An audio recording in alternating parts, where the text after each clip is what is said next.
Hello, everyone. Welcome to another episode of the 411 Ground and Pound MMA podcast. We are your weekly look into the wide, wacky, wonderful world of mixed martial arts. I'm Robert Winfrey. I am your host. Per usual, let's get the bookkeeping out of the way at the top of the show. Thank you very much for being here. Please, if you could, interact with the show a little bit. Like, comment, subscribe, tell a friend. Really, the sharing. That's really what I'd appreciate. Anything you can do to interact with the product and helps it out. It helps out various algorithms that are kind of poking at things. That all helps, so please, if you could, deeply appreciate it. Let's see. And the sharing, really. If you interact with it, then I I really appreciate that. But if you've got friends, whether they're digital or real life friends, tell them about the show if you think they'd be interested, and I would really appreciate that. All right, with my shameless begging out of the way, on this particular episode, a review of last night, UFC on ESPN 27, subtitled. I don't even have a good subtitle about judges being awful at their jobs. God, I, I have to talk. I will talk about that at length. Uh, so a review of that, a preview of UFC on ESPN 28, which is really phoned in. I was fairly down on 27, apart from the main event, and I I was slightly corrected over the course of the week. It still wasn't a great card, but there was some stuff in there that I may have shortchanged, and that's on me. That's my bad. Mea culpa. Next week's card. Oof. I'm gonna struggle to find good stuff in that. That is just a tick another box card. And then some news such as there exists at the moment. All right. Yeah, that's what we've got. All right, let's jump in. Last night, UFC on ESPN 27. Before I talk about the fights, before I talk about the fights, because the fights deserve to be discussed slightly separately from everything I'm about to say. All three decisions on the main card last night were bad. I tried real hard to be diplomatic about one of them. Then I rewatched the fight and have decided no, I don't need to be diplomatic. I really don't. The main event was a split decision that I'll get into detail about that when I talk about the fight. Suffice to say, I vehemently disagree with the outcome. Your co-main event was a majority decision that should have been a draw, but for some unknown reason, the two of the judges watched the first round of that fight between Holly and Paiva and Kyler Phillips and decided that the first round was not a 10-8, which was more so than my disagreement about scoring slightly rounds that, in real time might have been marginal. I can't fathom that. I absolutely cannot understand knowing the scoring criteria, watching that first round and going, that's a 10-9. No. This round should be studied as an appropriate 10-8. But, and then earlier on in the main card, Macy Barber defeated Miranda Maverick via split decision. I tried to be diplomatic about this one. Because there's only one round that matters when it comes to the scoring. Everyone agrees Maverick first, Barber third. So the second round is the relevant round, it's the swing round. And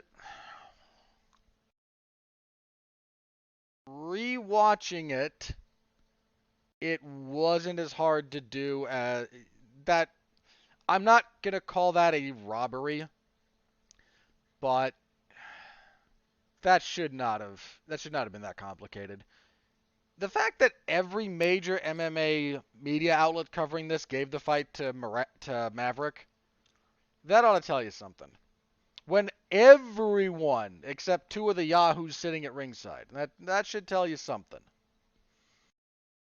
There was some just, I don't know if, I can only assume that somehow the Tokyo Olympics, which are currently ongoing, has found a way to successfully keep Clucky out of the country. And if so, Japan, please share your secrets with the world. We all wish to be rid of this foul. Puns. But he was working overtime here. That's not even true. I watched part of the weightlifting. I watched some of the weightlifting competition a couple of nights ago, and there was a couple of really questionable judges' decisions. You might ask how there's judges' decisions in weightlifting. It's because they have to. Your lift must conform to. It has to be done properly. And there were some questionable calls there. So it's not even that. He just decided that, for some reason, this card, I guess, a horrible, horrible sequence of judging from the main card. Absolutely atrocious. And when it comes to the main event in particular, Sal D'Amato, who is about as useful as a can of soup, I disagreed with his scoring of Barber and Maverick. He scored that for Barber. He apparently had to invert his terrible scoring criteria to score for Dillashaw. Because the only way to give Barber the second round is to overly value her bits of control position over the damage that Maverick inflicts. Which is not how that's supposed to be scored anyway, but for the sake of argument, if you're a moron, let's just say that's what he chose to value somewhat regardless of what the rules say. The scoring criteria. He had to completely flip that in the fifth round of Dillashaw and Sandhagen to score in favor of Dillashaw. Or was that the other way around? No, I'm pretty sure that's correct. Like he's not I may be forgetting which one he had to face. I rewatched, like I said, I rewatched the second round of Barber and Maverick, but it didn't stick much in my head. Mostly because it shouldn't have been that complicated. Like, that was my big thing, was I rewatched that round to go, okay, was this as close as I thought it was in real time? Because I'm doing a lot of stuff. I'm typing up stuff that I see. I'm not always watching the action diligently because I'm checking for typos. I occasionally look at my hands when I type. I'm doing other things other than just scoring the fight. It's one of the perils of doing it the way that I do it, and I freely acknowledge as such. It's one of the reasons I very rarely get... I try not to have bad hot takes coming out of my live coverage for scoring, just because I know I'm not scoring the way I should be if I was going to just score the fight. I'm very aware of that. But the only way you could give Barber that second round was if you kind of valued damage. Yeah, that was it. If you valued damage over numbers, and even then, look, I don't think Barber wins the second round of that fight. I just don't. But whatever criteria, the only criteria you can give it to Barber on, you have to completely invert it to score the fifth round of Dillashaw and Sandhagen for Dillashaw. Because he got beat up in that fifth round. Sal D'Amato, not even consistent in his terrible judging. And then there's Junichiro Kamijo in the main event, who gave the fourth round to Dillashaw. I'm prepared to accept the fifth round. I thought Sandhagen had it, but I will give you the fifth round as having... Oh, God. If you're going to get a round wrong in this fight, the fifth is probably the one that you would get wrong. That's the kindest way I can say that. But that's the way I'm going to say it. I have no earthly idea how he arrived at... Look, when I did this live, I was 4 rounds to 1 for Sandhagen. I gave Dillashaw the second. Which is the third? I gave Dillashaw the third. Who's the third? I just double checked. I gave Dillashaw the third. Because he won that round.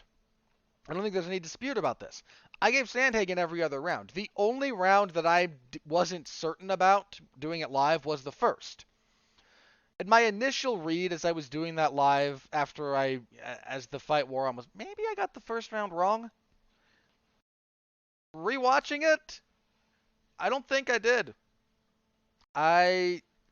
The most salient damage of that entire round was done by Sandhagen. That's between some of the punches he landed, a pretty good flying knee, and a heel hook that pretty badly tweaked up Dillashaw's left knee. He acknowledges such between rounds and after the fact. So I'm actually thinking that my 4-1 scorecard makes more sense than Kamijo scoring the 4th round for Dillashaw.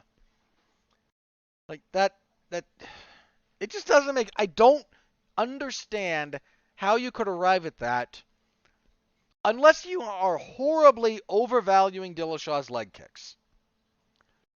He landed some pretty good leg kicks throughout the fight. I want to get into the specifics of that fight in a minute, but the judging last night was, pardon the profanity, it was ass. This was deep fried ass. It was terrible. I gave it a full night of sleep, and I rewatched the relevant fights before I arrived at this conclusion. Terrible. Absolutely terrible. Why is Sal D'Amato still a judge? The man is... What, did we... I know they basically got rid of Cecil Peoples a few years ago. Is he now... I mean, D'Amato's actually been turning in worse scorecards since long before Peoples was kind of ousted. And for those of you newer to the sport, you may not remember that reference that I just made, but Cecil Peoples was a somewhat notoriously bad judge. D'Amato's scoring of that 5th round, again, I disagree with it vehemently. He should be made to answer for that. And Kamijo, that 4th round for Dillashaw, that is an indefensible score. That is just flat out, by every bit of scoring criteria that we currently have, that was indefensible. And this naturally leads me to have to yell at some of the fan base. So, fans, I kind of assume that most of my regular listeners are not this stupid, because I've talked about this in the past, but I'm going to say it again anyway. Anytime you have someone going, well, I pushed the pace, therefore I won, they don't understand the scoring criteria. Aggression and octagon control are to be weighed only, and I mean only, when there is no discernible difference in effective striking and grappling. Your forward pressure means nothing if you get outstruck. Period. Your holding someone against the fence means nothing if you get outstruck, if you lose position, if you get taken down and held up. Nothing. Means nothing. Those criteria are only to be considered as fail-safes when there is no discernible difference amongst the more heavily weighted criteria. This is not tiered. Okay, this is not like, well, we rate you on an effective striking category on a scale of 1 to 10, and then your effective aggression and then your aggression and cage control on a scale of 1 to 5. And if you're, a lot more effective at the control, so you get a 5 there, but the other guy only got a 3 on the effective striking, then you win the round. No, not how this works. Explicitly not how this works. Forward pressure, cage control are important things strategically. Scoring-wise, they only matter if you can't determine a round winner based on discussing the effective striking and grappling. This shouldn't be that complicated, but for some reason, people think it is. And inevitably, people try to construct grand narratives out of this crap. About, no, so-and-so was pushing the pace. So didn't you see what they did in X round? Fights are not scored on as a whole. That's not how the 10-point must system works. You score the round right after the round ends. That's how, immediately after the round ends. And then whoever wins the most rounds, or assuming there's enough rounds to have a point differential that matters, wins the fight. You do not get to look at the fight as a whole and go so-and-so won. That's not how the system works. Or, these people annoy me to death. The people who after this fight said, yeah, I thought it was close, I would have accepted a draw. Okay. Do me a favor, buddy. Which round is 10-10? I want you to think about that for a second. You can't say I would have accepted a draw as some placating gesture to the fact that the fight was competitive and the fact that you thought the fight was competitive and close. And let me be clear about Dillashaw and Sandhagen. Competitive fight. By most reasonable metrics, that fight was competitive. I don't think it was all that close, but I'm just me. But you say I would have been okay with a draw. You don't, once again, same point, you don't score the fight as a whole. You're using the same logic that morons do when they say, well, I thought it should have been a split decision. That's not how this works. You don't get to decide if a decision is split. You score the rounds, and then if the judges don't agree, that's how you get a split decision. It is not some grand gesture assigned to how competitive the fight was. People lost their minds when I scored John Jones versus Alexander Gustafsson for Jones, and I think I did 4-1. Because people wanted the scorecards to reflect how close the fight was more than they actually thought I was wrong. Some people did, but such is life. I can appreciate you wanting the scores to reflect the close nature of a fight, but you do not get to arbitrarily say should have been a draw if you can't point to the problem. If you can't point to why. Well, it was a close fight. Yeah, it was. Yeah, it was. If they had fought to a draw, would I have been upset? Personally. Little bit. Maybe a little bit, but the scoring is not designed...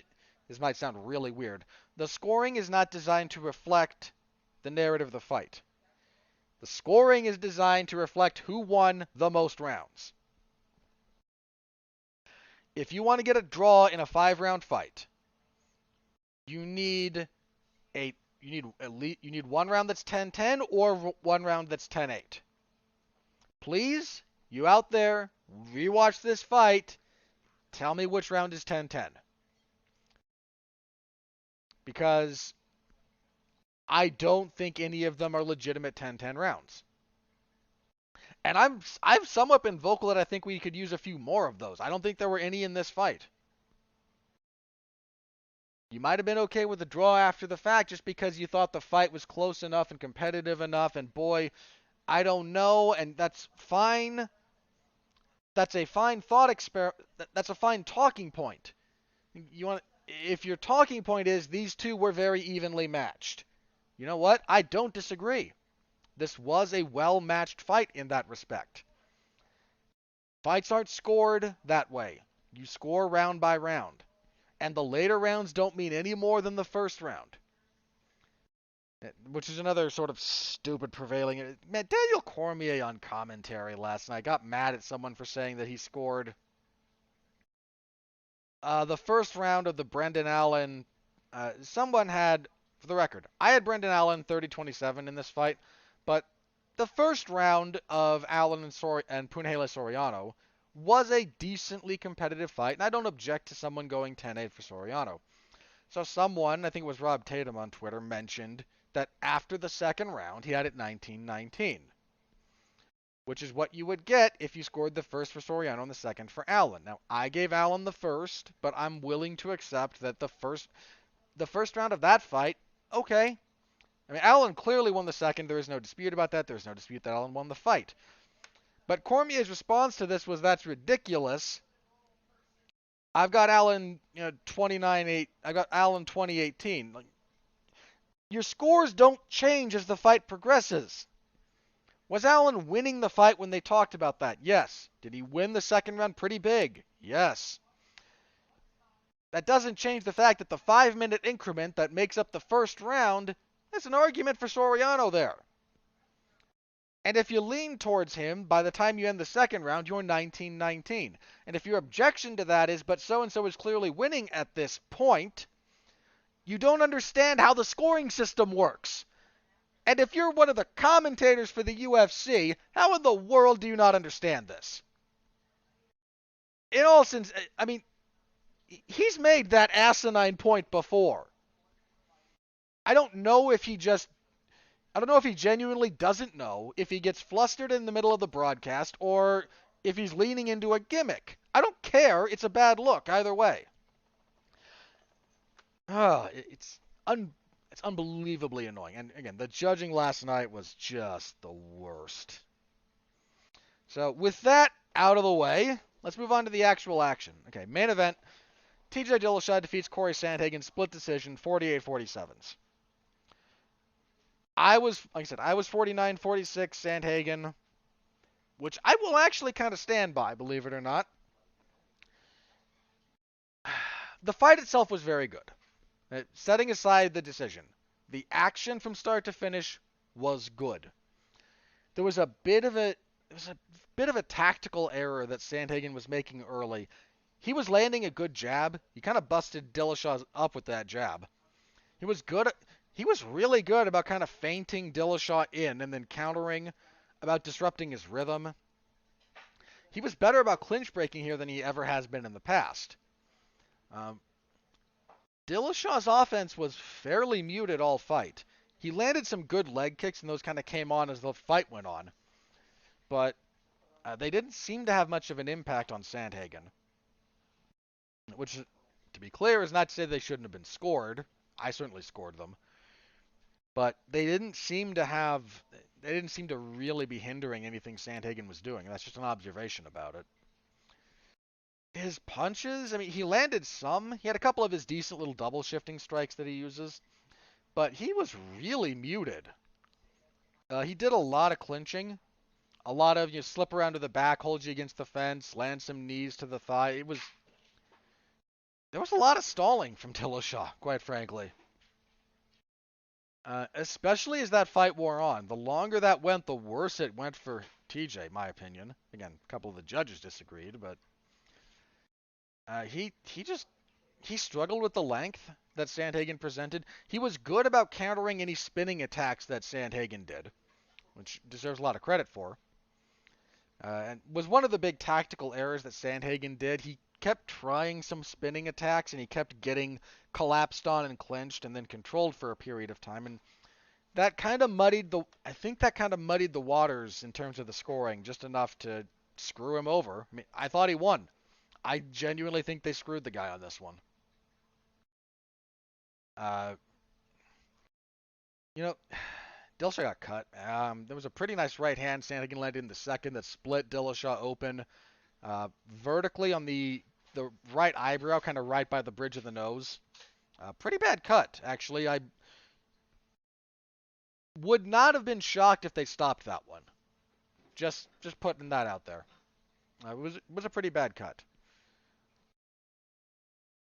I want to give TJ credit because the fact that I'm not a fan of his and haven't been since long before the drug testing issues, I want to make sure that he gets the proper credit. He came back from a 2-year layoff, fought one of the top contenders, and he gave everything he had to that fight, and that deserves a ton of credit. He just didn't look all that. He persevered. He found minor tactical adjustments that he could make. He was good about countering spinning attacks. He had some decent control against the cage. I don't think he did enough with it, but establishing control is not easy, especially at bantamweight, and he was able to do so. He looked. I do not know if the following is a byproduct of the particular matchup he was stuck in, the time off, the age, or the advancement of the sport, or what combination of those factors led to this. He looked ineffective. And that's not something you're used to seeing from TJ Dillashaw. He's normally a very effective fighter. He did not look very effective here. He kept getting kind of stopped by punches. I don't mean like knocked out, but if his forward motion was timed by Sandhagen and Sandhagen punched him, he stopped moving. I I mean, his chin isn't bad. I don't mean to imply that, but he was getting uh, deterred in ways that you don't usually see. He was just kind of ineffective offensively, a little bit neutered. Not completely, obviously, but his offense did not have near the potency that you're used. Uh, you know, either of his runs up to the title, either of his title reigns, anything like that. Of all the positive and negative you could say about the guy, he was usually a potent fighter. He wasn't here. I mean, to the extent that he won rounds, he won them off the back of clinch control against a fence where he did very little. Like, he just iced enough minutes to confuse the judges about how much Sandhagen's striking was affecting him. That's kind of the long and the short of that. Now, like I said, that might be the matchup, it might be the time off, it might be some injuries he had, it might be any number of things that contributed to this. He might come out for his next fight and look much more like the very effective, dangerous fighter of old. But if he fought, I mean, this might be a bit unfair because the man I'm about to reference is the best bantamweight in the world, in my opinion. But if he fought Petr Yan looking like this, Yan would have killed him. I mean, that fight would have been over and done inside of 4 rounds. That now, now, look, Yan is not Sandhagen. The preparation is very different. The body types are different. Like I'm very aware of all these things. But Dillashaw just didn't look like the kind of potent, effective fighter that he used to. And that's something to keep in mind, I think. He was just really muted in terms of what he was able to do. I mean, he's usually a fairly good takedown threat. He was like 2 for 19, I think. 2 for 9, maybe. Something like that. He was credited with 2 takedowns. One of which he got mostly because Sandhagen was throwing a flying knee at the time. And then Sandhagen nearly locked up a reverse triangle choke.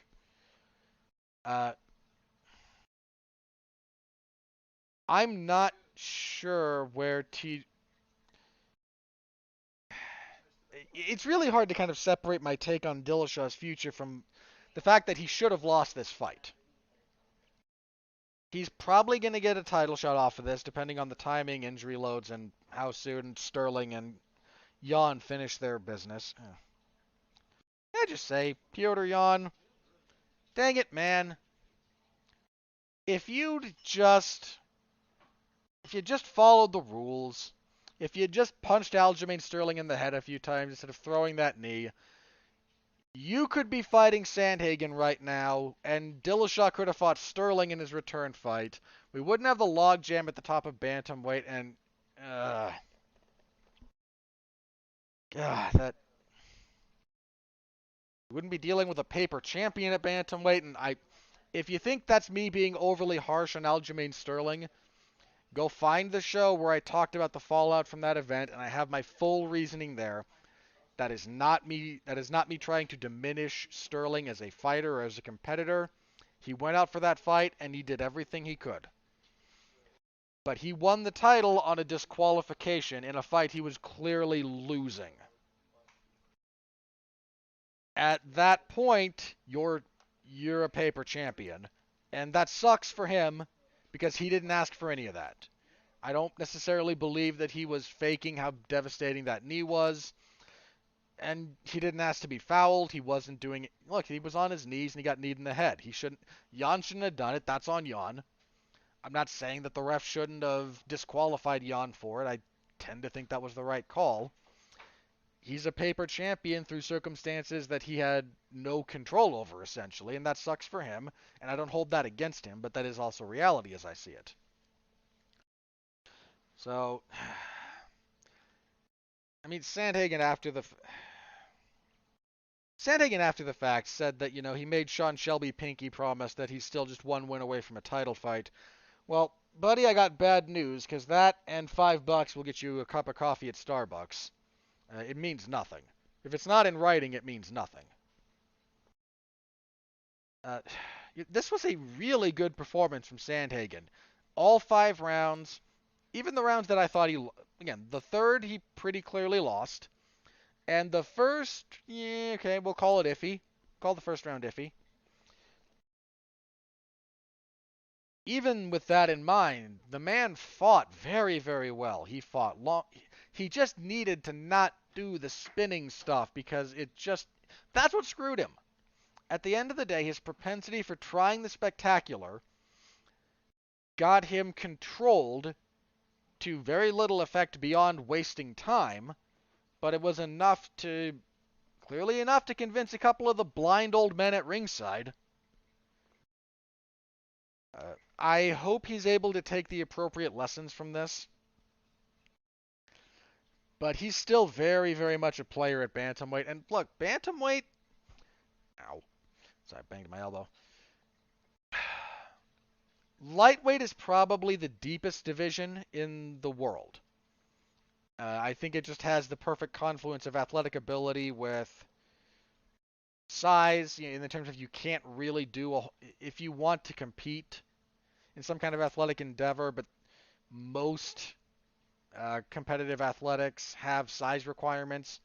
So if you're in the, 5'8", like I think most lightweights are somewhere between like 5'6" and 5'10", somewhere in that range. So if you're in that range and you have the frame to make 155, there's not a lot of other sports that want you. Not none, but not a lot. So lightweight has a lot of good talent there. Bantamweight is not only incredibly deep worldwide, I think bantamweight is the bleeding edge of mixed martial arts. You look at what these two guys did in this fight, and setting aside the decision, look at how they fight, look at how they adapt, look at how they shift. In terms of stances, look at how they feint, look at how they counter. Look at how they blend striking and wrestling. This is the best version of mixed martial arts. It's happening at 135. And that's been true for a while. And that's not to dump on lightweight, which is certainly more populous and there might be more, I can't even say there might be more parity at lightweight. There might be. Worldwide, there might be more. The difference between the number 5 lightweight in the world, whoever you happen to think that is, and the number 25 lightweight in the world, it might not be that great. The difference between the number 5 bantamweight in the world and the number 25 bantamweight in the world might be slightly larger than that, but bantamweight is the most interesting division in the sport. It's arguably the deepest, and it's certainly the one that is most given to experimentation. You don't watch a whole lot of lightweights to see the newest, most advanced, sophisticated stuff that's going on in the sport. You do for bantamweight. Dillashaw probably gets a title shot. I don't think he beats Jan. Just in all honesty, I don't. But that would be a really good fight. I mean, Sterling might beat Jan in their rematch, in which case, geez, how does Sterling match up with Dillashaw? I might favor Dillashaw in that fight, in all honesty. I'm not sold on that at the moment, but I might. I'd have to... It's really hard trying to parse TJ after the layoff coming back in this fight. Because you have to sort of divorce yourself from the scoring, which I've yelled about already. This was a good fight. This wasn't your fight of the night. Probably should have been. My opinion, this is actually going on I have a list of because I do the year-end awards thing for 411. I have an ongoing list of various nominees across the different categories. This is probably going on my list of best fights of the year. It was a great fight. The decision sucked, but the action itself was really good. It was a really good fight. It just sucks the decision was wrong. I don't know who Sandhagen will fight next. He won't get a title shot. He might have to fight the loser of Jan and Sterling. Uh, then again, if Sterling loses to Jan, which is my inclination at the moment, my inclination is Jan wins that fight. I don't know that you could do a rematch between Sterling and Sandhagen right now. Not saying it wouldn't be potentially warranted, but you're going to have to try and sell Sterling on that. And if I'm Aljamain Sterling, I'm not necessarily sure I'm taking that fight against a dangerous opponent when I already beat him quickly. It's one of the nice things about beating a dangerous opponent decisively in fairly swift fashion. The rematch is unlikely to come up.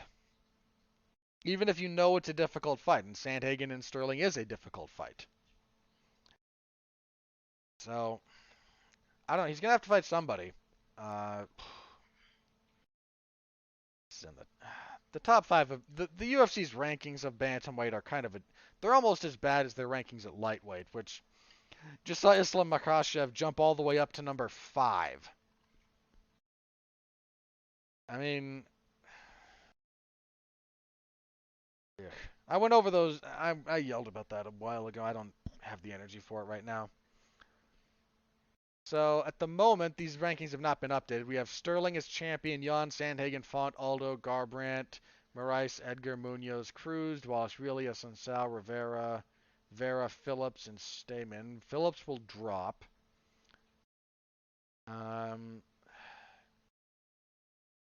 Sandhagen's going to drop.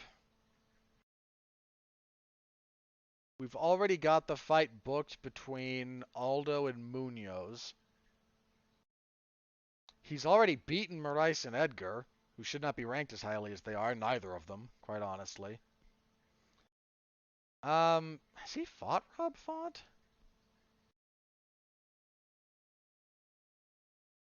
I don't know that he has. Let's see.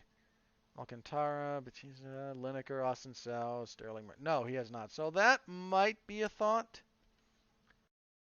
If Jan beats Sterling and Sterling doesn't want the rematch, maybe Font would be a thought. Possibly maybe the winner of Aldo and Munoz might be another thought. But we got to wait for a couple of those other fights to play out. But that's kind of where my head would be at. Poor guy should be fighting for the belt. But I've said my piece on that. All right, moving on. Another terrible decision. Holly and Paiva defeated Kyler Phillips via majority decision. 128-28 and 229-28. I've mentioned this already. I'm going to reiterate. The first round of this fight should be studied as an appropriate 10-8. Phillips, it's not that Paiva was a punching bag for the entire round. He wasn't. But he got hurt 3 different times. He got dropped twice and was saved by the bell. If there's another 10 seconds in that round at the end of that with Phillips where he is dropping hammer fists and elbows, that fight's done correctly. The fact that 2 judges watched that round and went, you know what, 10-9. You absurd human beings. Shame on you. Shame on you for being that bad at your job. Which is very relevant because there's no dispute here about what follows. There's no dispute about Phillips winning the first and Paiva winning rounds 2 and 3. But to look at that round and not score it properly, and a 10-8 is entirely proper, not just defensible, proper, screws this entire thing up.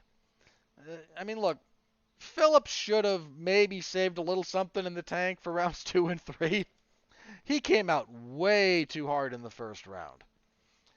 And full credit to Paiva. He dropped a 10-8 by any reasonable definition thereof, and rallied to win the next 2 rounds. I mean, that's a lot of guts.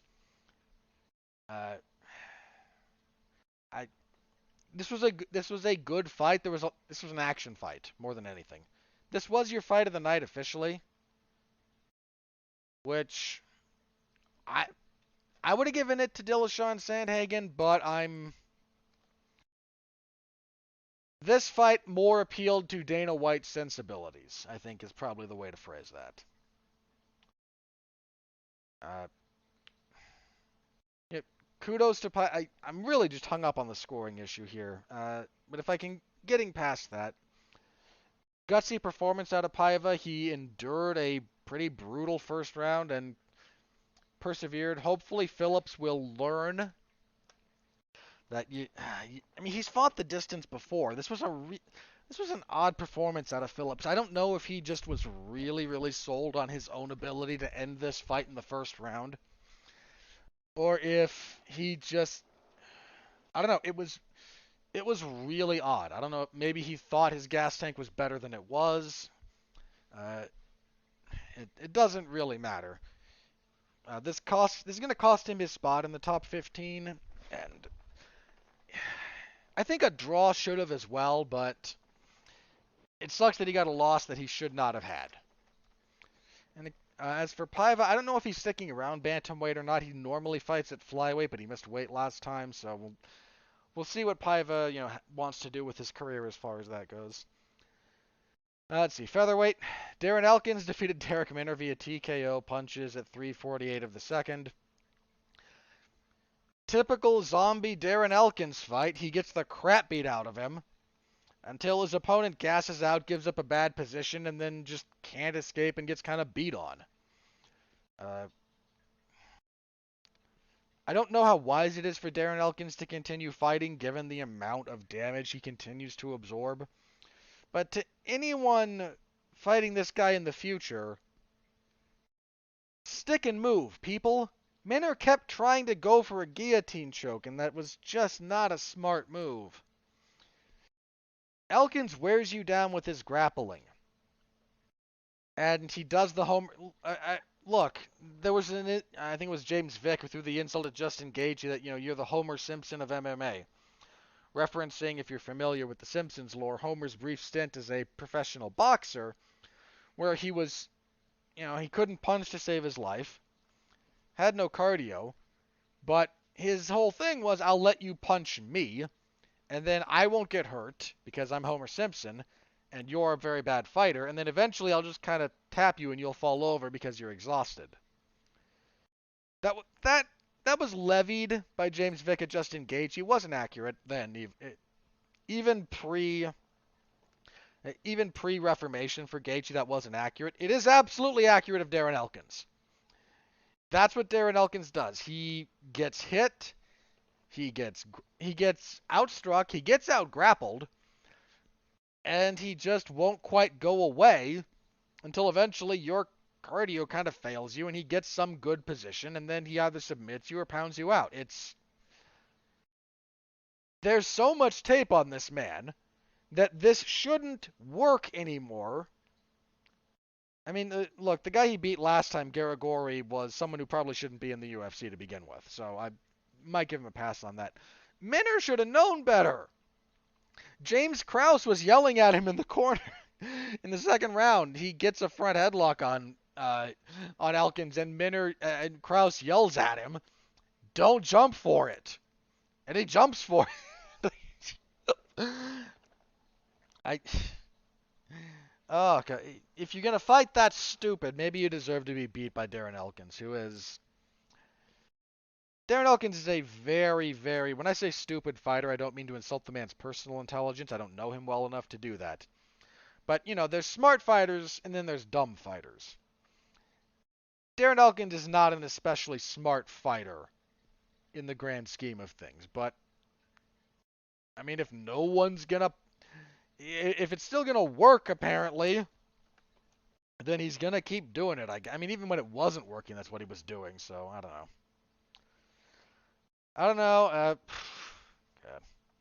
I don't care.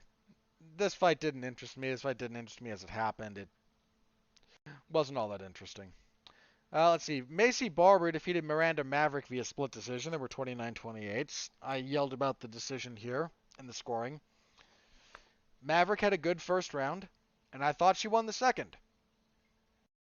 Barber, to her credit, rebounded after a first round that she universally lost, and was able to, get some clinch. The uglier this fight was, the more it favored Barber, and she was able to ugly it up at different points. And then the third round, not only did she make it ugly, but Maverick was kind of gassed. So, I thought Maverick should have won. I make no bones about that. But I don't know. I don't care about women's flyweight. I mean, they're giving Lauren Murphy a title shot because there's no one else. Murphy's getting that on the back of a handful of split decisions that I thought she lost all of those fights. And I mean, it's not really a very well-developed division. It exists, but it's not deep. It's not very well developed. You've got fighters there that just kind of exist. I mean, you hear it all the time, even from the UFC broadcast. There's a short road to the women's flyweight title. It's that dead a division. It's a really short road. Now, you've got an absolute monster at the end of it to try and deal with. I mean women's bantamweight's kind of the same way. It's a little bit it's deeper than flyweight, but Miesha Tate's probably only one fight away from a title shot. It's a short road. It can be a fairly short road to that title, depending on how you choose which fights you choose to accept and which ones the UFC offers you. There's a little bit of there are some tough fights in that division, but you can get there without nearly women's strawweight. You want to even just get a title shot in that division, you're fighting at least 2 or 3 very good fighters along that route. Women's flyweight, maybe 1. Women's bantamweight, you might get 2. I mean, Juliana Pena is getting a title shot, and I barely recall her last win. And the same thing with bantamweight, though. You might have a fairly short-ish path to the title, but then you have to fight a monster in the form of Amanda Nunes at bantamweight. So, wasn't a bad fight, wasn't terribly memorable, and I disagreed with the decision. So I don't have a whole lot to go on there. Adrian Yanez defeated Randy Costa via TKO punches 2-11 of the second. This was a darn good fight, actually, for as long as it lasted. The first round, Costa did a really good job of jabbing up Yanez, of moving him, of fighting long-range punches and kicks. Bloodied him up a little bit. Fought well. Second round, Costa may have expended a bit too much energy, and Yanez started getting a read on him. He started jabbing with him. He started countering the jab, got a better feel for the range. Eventually dropped him and finished him. Both these gentlemen are legit bantamweights. I mean, if you want to know why someone like me might be so high on the bantamweight division, there were 3 bantamweight fights on that main card. All 3 of them were really good fights. I disagreed with 2 of those decisions. I went over that. But those 3 fights were all very, very good. Yanez is legit. I don't know who he'll fight next. He should be. I mean, this was only his. Oh, geez, this was his 3rd fight in the UFC. All of them finishes. All of them performance of the night bonuses too. Jeez. I mean, that man hasn't lost since he dropped a split decision to Miles Johns in 2018. Adrian Yanez is a legitimate player at bantamweight. He should be fighting somebody near the top 15. I don't know if he'll. Maybe he should fight Phillips. Just as a thought, I mean, Phillips is probably going to drop out of the top 15, so Phillips and Yanez, I don't know. But something along those lines. That guy's a player.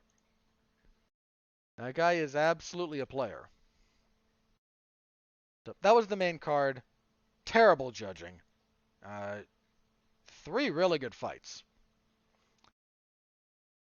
And a couple of others that weren't awful.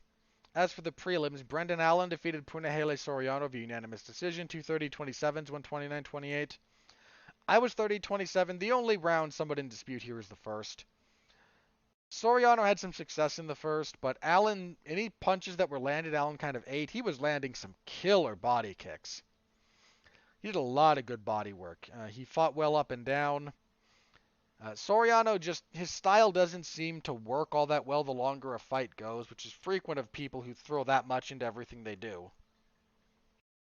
And the longer it went, the worse it got for him. So he rebounded a little bit in the third. The third was not as bad for him as the second, but he never got close to the success he had in the first round.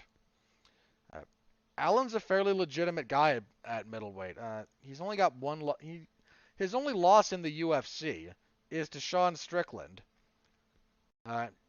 He's only had one loss in the UFC, only 2 losses overall since 2018. One of those was to Anthony Hernandez when he was fighting in LFA. Then went on a fairly long winning streak, lost to Strickland, has rebounded with 2 wins. Allen's a legitimate player. Also at middleweight, Nasruddin Imavov defeated Ian Heinisch via TKO, knees and punches, 3:09 of the second. Imavov is I don't know exactly how far he's going to go at middleweight, but that man is a tough fight. He's long for that weight class. He's really good about reading you and countering you, and he did that to Heinisch and just methodically broke him down minute over minute until Heinisch eventually crumbled. Really impressive stuff from Imavov. Welterweight, Mickey Gall defeated Jordan Williams via rear naked choke, 2:57 of the first. I don't have a whole lot to say about this. Williams was the better striker technically, but they got into kind of a half collar tie clinch, and Gall swung a right hand from his hip that dropped Williams from that close proximity. I mean, he swung for the bleachers from that close and dropped him.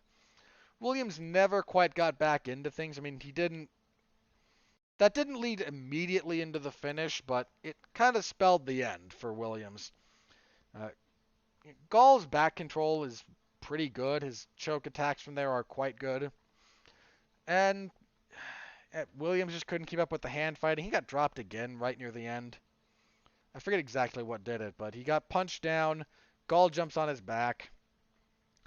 You just attack side to side with the choke until one of them eventually gets through under the chin, and that's all she wrote.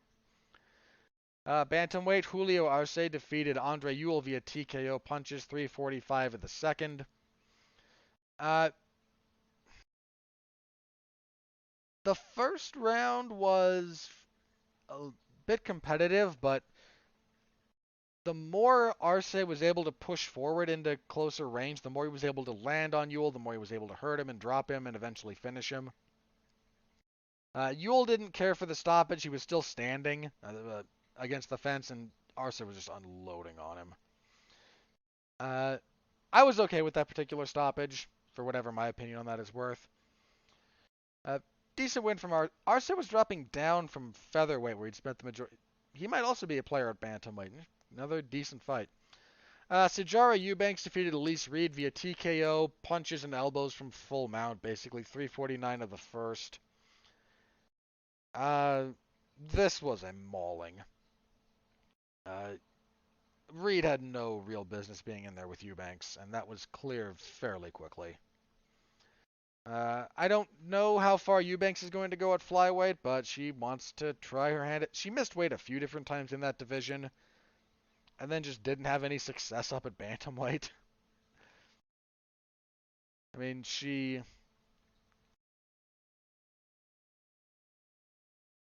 let's see. Yeah, she was supposed to fight for the title and then had a weight issue. Yeah, she was supposed to fight Nico for the first ever flyweight title. Couldn't make weight. And then Valentina had a problem with their second one. I forget exactly what it was. Then Eubanks missed weight for that too.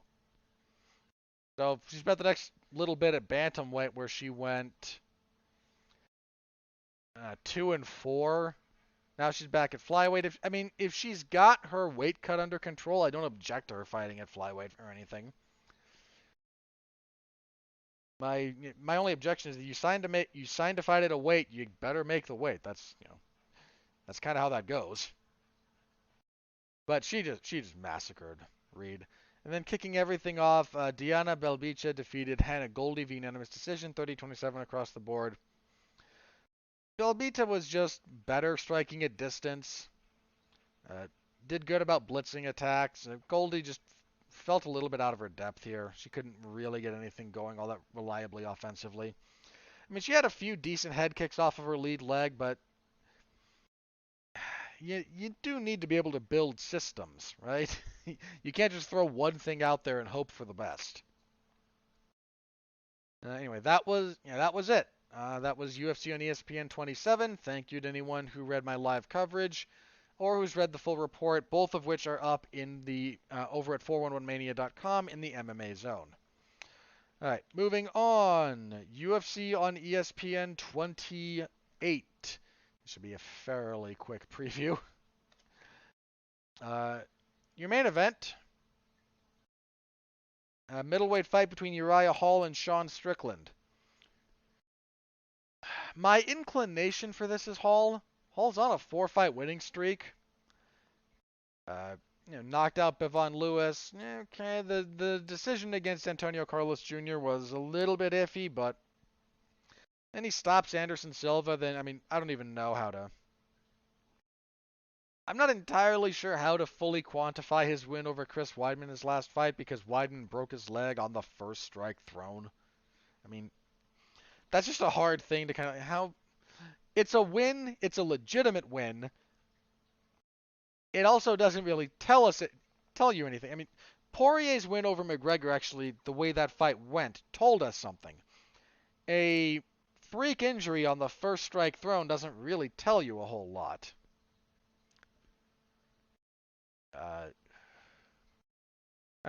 Uriah Hall is, technically speaking, the first fighter in UFC history to win a fight without throwing a single strike, I believe. If it's not him, it might have been Ovince St. Preux. I'd have to double check Ovince St. Preux and Yushin Okami. St. Preux might have thrown a strike in that fight before they kind of clinched up and went to the mat, but there was nothing really in that fight. Point being, I don't quite know if Hall's really sorted out some of his inconsistency issues, or if they're still present and just haven't manifested themselves yet. On the other hand, we have Strickland, who's been nothing but successful since returning to middleweight. He only has three losses in the UFC period. To Santiago Ponzinibbio in 2015, to Kamaru Usman in 2017, and then to Elizeu Zaleski dos Santos in 2018. Every time he fought one of those guys, they were pretty near the top of the division. And in the case of Usman, is the top of the division now. But moved up to middleweight, anyway. And he's looked pretty good so far. He's on a 4-fight winning streak. This is a non-trivial step up in competition for him at middleweight. Here's my thing about this fight, I think. Uriah Hall, he's very flashy and he's very dynamic when it comes to his striking. And if you allow him to do what he wants to do, he will be successful. Strickland's a fairly meat and potatoes kind of guy. And I absolutely do not mean that as an insult. But he's a fairly straightforward kind of fighter. I don't know that he's going to have the ability to really kind of capitalize on some of Hall's tendencies. And with as hard as Uriah Hall hits, I mean, Strickland has a good chin. But I'm going to lean towards Uriah Hall here, but won't be... Look, if he stumbles again, I won't be shocked. And Strickland is the kind of guy who will punish you if you stumble, so... This is a... Jeez, how many fights are on this card? Hang on, I just got to look at the full thing here. There's 2, 3, 4, 9, 11, 12, 13. There are 15 fights? Why? Just why? Ugh. On the plus side, most of the rest of these I don't have to devote a whole lot of time to. Your co-main event is heavyweight fight between Shamil Abdurakhimov and Chris Daukaus. Abdurakhimov is a decent enough guy to have on the roster because he's a somewhat reliable measuring stick. You know, he's not gonna... His losses in the UFC are to Timothy Johnson, Derek Lewis, and Curtis Blades. He has wins over Anthony Hamilton, Walt Harris, Chase Sherman, Andrei Arlovsky, and Marcin Tybura. He's a decent measuring stick and a decent sort of, you know, ranked number 20-ish in the world, in the UFC if you rank that far out. He's a decent enough gatekeeper who will occasionally get a shot higher up the card. Which makes him a perfectly acceptable test for Daukaus, who is undefeated in the UFC, on a 3-fight winning streak, and has finished all of those in the first round. I tend to favor Daukaus here rather heavily. But, you know, Abdurakhimov is not the worst guy to have on the roster, but if your card has him in the co-main event, that's a weak card. That's all I'm saying. Women's strawweight, Cheyenne Bays and Gloria DePaula. I'll lean Bays, I guess. The UFC is a little bit more behind her, but women's strawweight, it's a good division. So, who knows? Actually, a pretty good fight next at bantamweight. No shock there. Kyung Ho Kong and Ronnie Yaya. I believe he prefers Ronnie these days. I apologize if... I know the Brazilian Portuguese does the R's as H's, especially if they start a name. I think Yaya has deliberately kind of gone to the more English pronunciation of his first name. So forgive me if I'm not trying to offend anyone. I know it would originally be Hani Yaya, but I think he has changed the pronunciation. Anyway, Kong is on a 3-fight winning streak.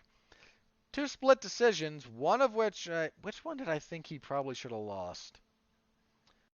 Was it the Liu fight? I don't remember. I want to say there was one of those that I kind of thought he maybe shouldn't have gone his way, but the man's 6-1 in his last 7 fights. And that loss was a split decision to Ricardo Ramos that he performed very admirably in. And Yaya is still just a really tough out. I mean, he's coming off of a win. I'm going to pick Kong, but my heart's kind of with Yaya on this one because he's one of the older he dates all the way back to fighting in the WEC days when that was the only bantamweight division worth noting. And I think Yaya's a guy who kind of gets forgotten when you talk about, you know, quality bantamweight, so I'll be rooting for him, but I kind of think Kong wins this. Middleweight, Sam Alvey. Sam Alvey will fight Roman Kopylov. Sam Alvey has not won a fight since getting a split decision over John Vellante in 2018. Since then, he was stopped by Little Nog in 2018, which should have been a big red flag. Stopped by Jimmy Crute. Decisioned decisively by Klidson Abreu. Decisioned by Ryan Spann. That one was split. Probably shouldn't have been. Had a split draw with Da Un Jung. I agreed with the draw in that fight, I seem to recall. And was choked out by Julian Marquez in his last fight. The man has to be fighting for his spot on the roster at this point. There's no reason to keep him around if he loses this fight. So I'm gonna pick... I can't pick Sam Alvey. I can't. I'm picking Kopylov, but Yeah. Welterweight, Brian Barberina and Jason Witt. Barberina's good for a scrap. He's had some very entertaining fights. Whereas Witt, yeah, I'll go with Barberina. That's your main card. As for the prelims, Munir Lazez and Nicholas Stolze. I'll probably go with Lazez there, but that's a little bit dicey. Women's bantamweight, Wu Yanan and Nico Montano. I actually kind of like. Let's see. Yanan is 1-3 in the UFC. Yeah, I'll pick Montano here, but Montano hasn't fought since July of two. Gee, she's been out for over 2 years. She fought in July of 2019 when she dropped a decision to Juliana Pena. Um, yeah, I'll still pick her, but that layoff is slightly troubling as far as that goes. Let's see. Featherweight. Whoa, I'm going to butcher this gentleman's name. Melski Bagdarassian. Where's this guy from? He is from Armenia. So, Bagdasarian? Going with Bagdasarian until I hear the more appropriate pronunciation. My apologies. Let's see. Oh, he fights out of the Glendale Fight Club, so I can't in good conscience pick him to win a fight. He's 5-1 overall, making his UFC debut. He is fighting. Oh, they're giving him a setup fight against another debutante, Colin Anglin. Sure, Yeah, all right, fine. I'll go with Bogdasarian, but yeah, buddy, get to a real camp soon. Lightweight, Chris Gritzmacher and Rafa Garcia. Probably Gritzmacher. He's not on the best run, but if you look at his losses, they're to. Am I confusing him with someone else? I might be.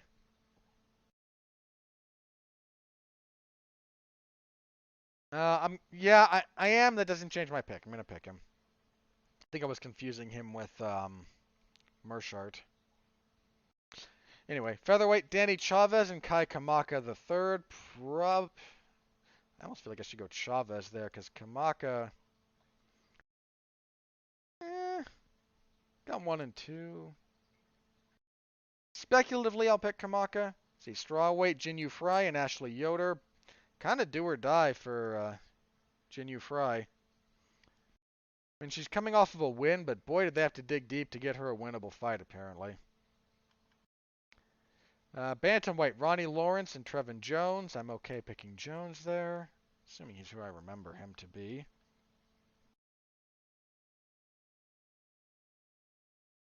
Let's see. Double check who this gentleman is. Yeah, he's from Guam. Yeah, I'll pick Jones. Then let's see. We have Philip Rowe and Orion Kosuke. I'm going to assume that's Kosuke. Might be wrong. Kosuke's undefeated, coming into the UFC for the first time. Rowe lost. Yeah, he lost. Yeah, he was in the UFC once. Lost. Yeah, I'll actually go with Kosuke there. And then kicking everything off, Ryan Benoit and Zarek Adashev. Adashev had a bit of a rough go in the UFC. He's drawn both. He drew Tyson Nam and then he drew Sumu Darji. He needs a win pretty badly. Is Benoit the guy to get it over? Benoit's had a rough go lately, and he's been out for over a year. Yeah, I'll pick Adashev, but that's mostly because I think Benoit might be a little bit past it, which is odd to say about a guy who's only 31. But he's 10-7, and he has not been able to find a whole lot of consistency in the UFC. So I'm okay picking Adashev there. But anyway, that's it. 15 fights. God help us all. Okay, that's it for that. So let's see what we can do about some news here. Um, here's an odd little bit of news. The state of Colorado, and whatever the relevant athletic control board is, came down with a ruling that allows for the use of the set of rules for mixed martial arts that One Championship uses, which is basically the old Pride rules. Not exactly, but I think basically. Scoring the fight as a whole, knees to the head of a downed opponent. There are some I forget the nuance of One's rule about this. About knees to the head. I think you can knee, but you can't kick. So I don't think they allow soccer kicks, but you can knee someone in the head if they're on the ground. This makes it the first state in the United States that has a rule set that would allow one to come. There was some weirdness in their specific language about this decision. I think some of the logic here was that they recognize One as a like they're the sanctioning body, but as an entity, and they allow different, and they do they seem to allow somewhat different entities to have variations in the rule set that they compete under. So I don't know. It was weirdly worded. So One is potentially free to hold an event in Colorado under their current rule set. I'm curious to see how this would go. To be clear, this did not replace the unified, LOL unified rules of MMA. But it's rather, I think, something they could choose to use. I would be very curious to see. I'm not certain that the rule set that One competes under is superior. I'm not. I can't remember if they allow elbow strikes or not. They might not, which I think is stupid. You should be allowed to elbow. But I do think that being able to knee someone in the head when they're down, I don't think that's the worst thing in the world, and I certainly think it should be allowed if you're both on the ground. If you both meet the criteria for being a downed fighter, I tend to think knees to the head should be legal. But that's just me. And I am, perpetually in search of more violence. I'm curious to see what happens, whether or not One goes to Colorado and tries to do something, or if we see some other organizations maybe host a few fights with that rule set there. So we will have to wait and see on that. Is kind of the end result, but I thought it was an interesting thing to pay attention to. A couple of smaller pieces of business here. Some of these are more minutia driven. The UFC has canceled UFC on ESPN plus 49. This was supposed to be their August? This is supposed to be the August 14th event. It's been canceled for reasons that I am unsure about. I'm kind of curious if I can find a specific reason about that.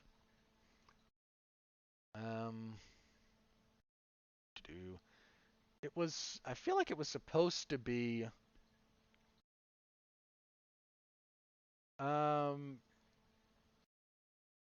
yeah, the UFC just kind of announced that one was canceled. I think it was supposed to be,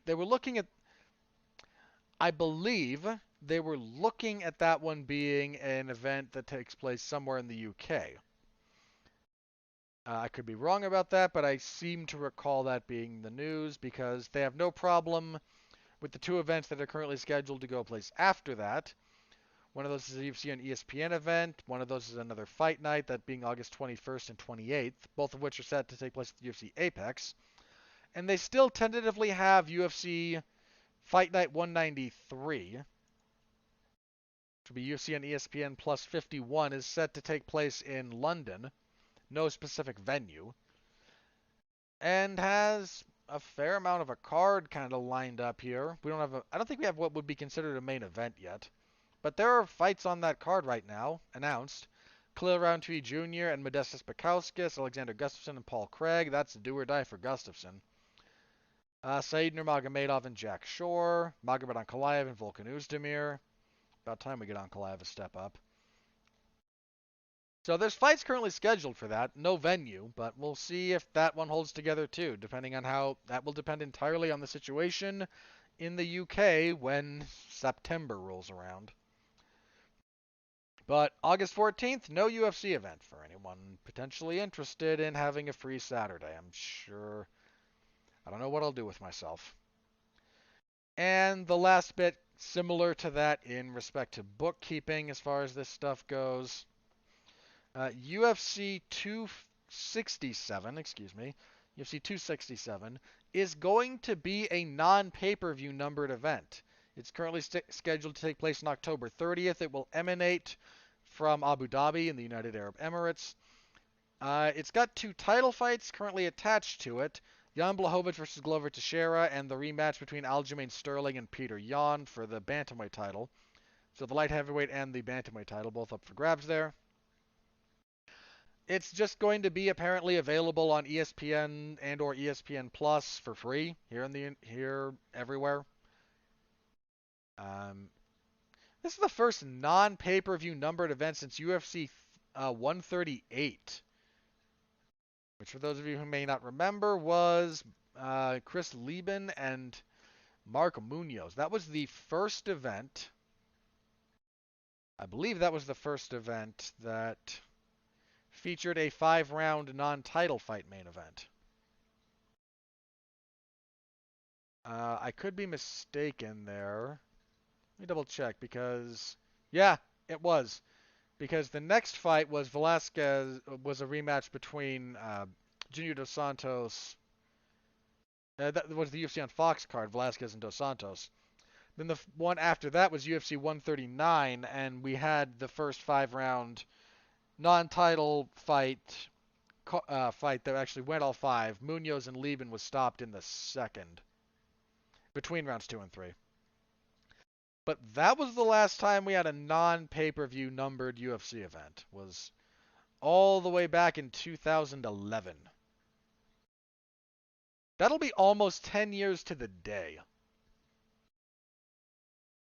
From that other event. So, just again, a little bit of bookkeeping there as far as that goes. And with that out of the way, let's take a quick look through Twitter, see if anything crazy is broken, and if not, we will get out of here. Nope, nothing crazy. All right, let's go ahead and get out of here. What do I have for plugs this week? Let's see. AEW Dark Elevation on Monday. I don't know if MLW is releasing something on Wednesday. They've taken the last couple of Wednesdays off. If not, I will do a full report for Battle Riot 3 that they aired on Saturday. So potentially be on the lookout for that one way or the other. Though I'll have something up for them. And Friday, WWE SmackDown. You can find my full report for those same events from last week. So my review of AEW Dark Elevation. And SmackDown when John Cena returned and Paul Heyman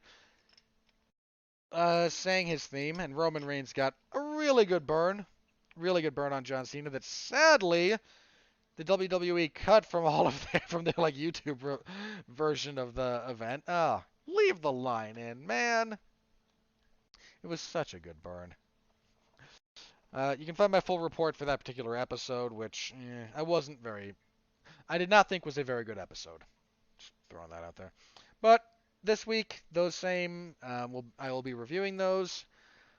This Thursday, I will be taking part in a comic strip for the M. Night Shyamalan movie Old, which is based on originally a French graphic novel called Sandcastle. So we will be doing a compare and contrast bit for that on Thursday. Be on the lookout for that. I don't think I have anything else. Nope, just coverage and then that particular podcast. Although the week after, so the first week in August, we've got stuff coming. We've got Jungle Cruise. We've got Suicide Squad the week after that. So things are picking up as August comes around. But this week, my only other podcast would be the comic strip for Old that will be recording on Thursday, July 29th. So if you're interested in my take on that movie, I haven't seen it yet, but we'll be seeing it soon. Go check out Damn You Hollywood over on the W2M network and give it a listen. I appreciate it. I have a lot of fun doing that particular show. that is it for me. Well, again, the last thing, Saturday, UFC on ESPN 28. Next week, we'll be back here to review that card and to preview UFC 265. The all-important interim heavyweight title fight between Derek Lewis and Cyril Gane, as well as Amanda Nunes taking on Juliana Pena. To be fair, look, I don't think the interim heavyweight title is necessary. I really don't in this case. I think it's stupid. I think the UFC is just badly trying to leverage Francis Ngannou, and for all the effort they put into making that man an important figure, boy, they sure cut him off at the knees every chance they get, don't they? That main card for UFC 265 is really good. Whatever I think about the title situation, Lewis and Gane is a good fight. Nunes killing someone is always fun. Jose Aldo versus Pedro Munoz will be nuts, and Michael Chiesa versus Vicente Luque is a very good fight. That is a very good pay-per-view. The rest of that card, it's not bad. Tisha Torres and Angela Hill is whatever. Song Yudong and Casey Kenny that'll be nuts. That'll be a pretty crazy fight. Karolina Kowalkiewicz and Jessica Penne, I could take or leave. Ed Herman and Alonzo Menafield. Wow, Herman's still fighting. Probably not for much longer, but Manel Cape and Ode Osborne. Victoria Leonardo and Melissa Gatto. Vince Morales and Draco Rodriguez. And Johnny Munoz Jr. and Jamie Simmons. We have a couple of other fights announced that aren't... oh, good grief. Bobby Green and Rafael Fiziev is on that card somewhere. Yes. Hook that into my veins. And Miles Johns and Anderson Dos Santos. That's not a bad fight either. The early prelim portion of that is probably going to be a little bit whatever. But if those other two fights are on the ESPN prelim, so that would give us 5 on that, and then 4. Those top fights, that's a really good set of, say, 9 fights at the top of that card. That's a really good setup there. So we'll have a full preview of that next week. I hope you'll be back. Until then, I'm Robert Winfrey, reminding you once again to stay safe out there, and please continue to be well, be safe, and behave.